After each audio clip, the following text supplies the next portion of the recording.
আসসালামু আলাইকুম। আজ আপনাদের সামনে নিয়ে হাজির হয়েছি শুটকির রেসিপি। শুটকি পছন্দ করে না এমন লোক কিন্তু খুব কমই আছে। আজ আমি এখানে লইটা শুটকি মাছ দিয়ে সিমের বিচি, আলু, টমেটো এইটাই রান্না করে দেখিয়েছি। এই রেসিপিটা কিন্তু খুব ভালো লাগে। একবার টেস্ট করে দেখবেন। সবাই খুব মজা করেই খাবে বাসায়। চলুন আমরা রান্নায় চলে যাই।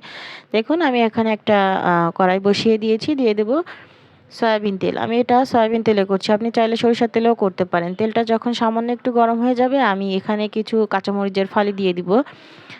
এই রান্নাটা কিন্তু আমি কাঁচামরিচ এবং শুকনো মরিচ ২ টাই ব্যবহার করব। দিয়ে দেব উঁচু করে ১ চামচ পেঁয়াজের পেস্ট, দিয়ে দেব 1/2 চামচ আদার পেস্ট, দিয়ে দেব 1/2 চামচ রসুনের পেস্ট এবং 1/2 চামচেরও কম আমি এখানে জিরার পেস্টটা দিয়ে দেব। যেহেতু শুটকি মাছ এটা রান্না করব, জিরাটা দিবেন, ভালো লাগবে। দেখুন এবারে এটাকে আমি নেড়েচেড়ে ১.৫ থেকে ২ মিনিটের মতো একটুখানি কষিয়ে নেব। মশলাটা সুন্দর করে কষিয়ে নেবেন।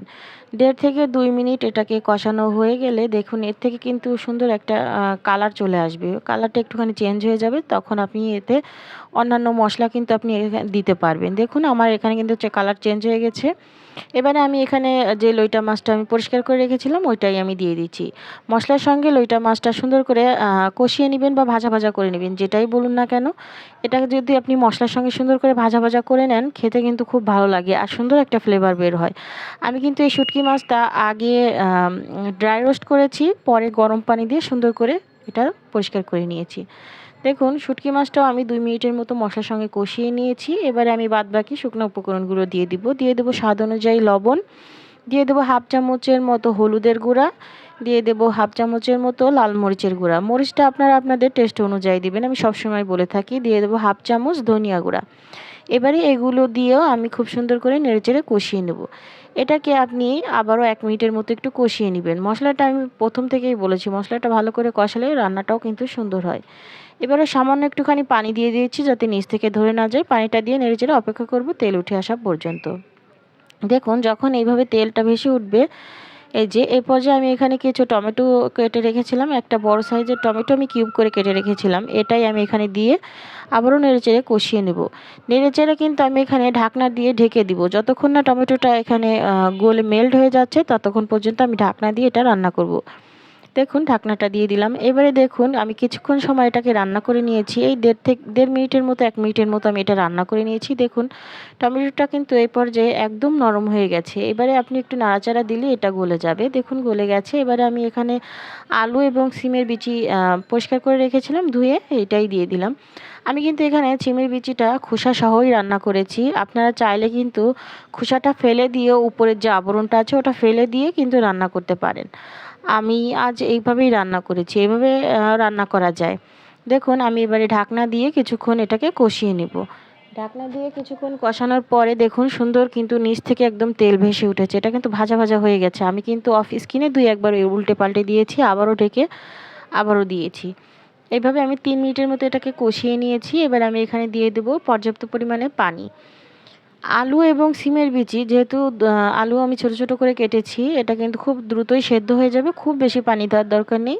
এই পরিমাণ মতো সামান্য একটু পানি দিয়ে দিলেই হবে। দেখুন আমি পানিটা দিয়ে দিচ্ছি। এখনই দেখুন তরকারির কালারটা কতটা সুন্দর এসেছে। এখনও কিন্তু রান্নাটা হয়নি।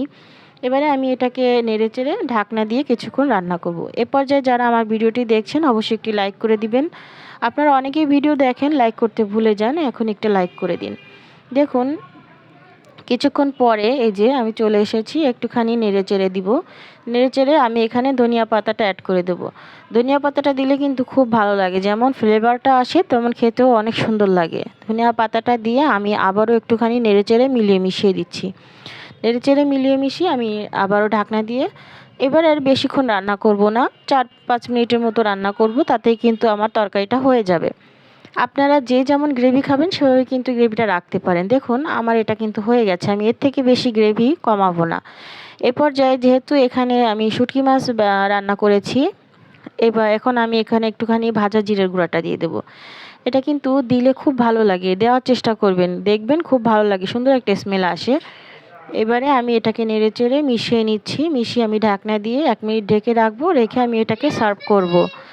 দেখুন আমি কিন্তু সার্ভে চলে এসেছি। এই যে দেখুন কতটা সুন্দর লাগছে, লোভনীয় লাগছে।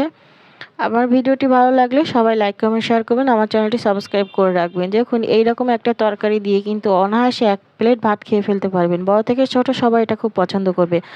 আমার বাসায় এটা খুব পছন্দ হয়েছে সবারই, বড় ছোট সবারই খুব পছন্দ হয়েছে। আপনারাও অবশ্যই ট্রাই করবেন। সবাই ভালো থাকবেন, সুস্থ থাকবেন। আসসালামু আলাইকুম। সবাই কমেন্টে জানাবেন কার কাছে কেমন লাগলো। সবাই ভালো থাকবেন, সুস্থ থাকবেন। আসসালামু আলাইকুম।